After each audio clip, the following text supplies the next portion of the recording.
Hey, thanks for tuning into my YouTube channel.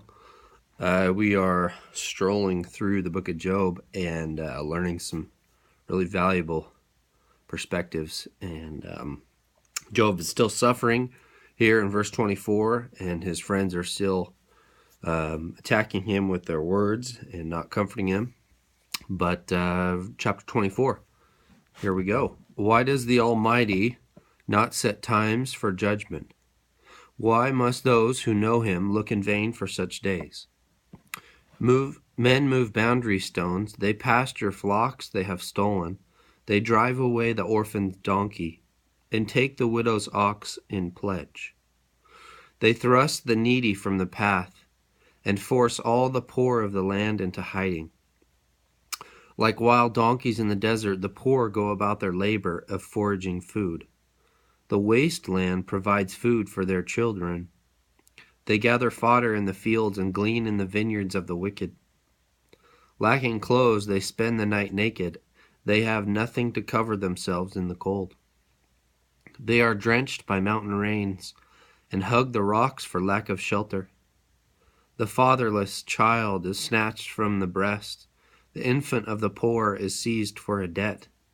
Lacking clothes, they go about naked. They carry the sheaves, but still go hungry. They crush olives among the terraces. They tread the wine presses, yet suffer thirst. The groans of the dying rise from the city, and the souls of the wounded cry out for help. But God charges no one with wrongdoing. So Job is really speaking very incorrectly here. But keep in mind his situation and the suffering he's going for and the answers that he's not getting. Verse 13, going forward, it says, "There are those who rebel against the light, who do not know its ways or stay in its paths." That's pretty obvious. We see people in our lives who rebel against the light. They do it instinctively. They don't come to the light. They don't have a knowledge of God. They don't know the ways of God or stay in the paths of God. And I'm thinking of the parable of the sower of the seed, when the seed grows up in the rocks and it blossoms really quickly and then gets scorched because it has no depth of soil. I'm thinking of that for the type of people who don't stay in the paths. And the paths, I love that word paths. It's not path, it's plural, it's paths. And I'm thinking of the verse that says the paths of righteousness. And the paths of righteousness in Psalm 23 are described as the paths that the sheep walk on the sides of the hills. There's many paths, there's many different angles and ways that a herd of sheep will walk across a hill, and not all the sheep take the same path. When it's very dangerous and rocky and there's nowhere else to go, they take the same path. But for the most part, the paths are all the trails that they walk on. So that's a picture of what the paths of righteousness look like for the Christian. And he's saying those who rebel do not stay on these paths.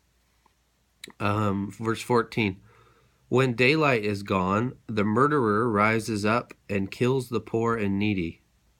In the night he steals forth like a thief.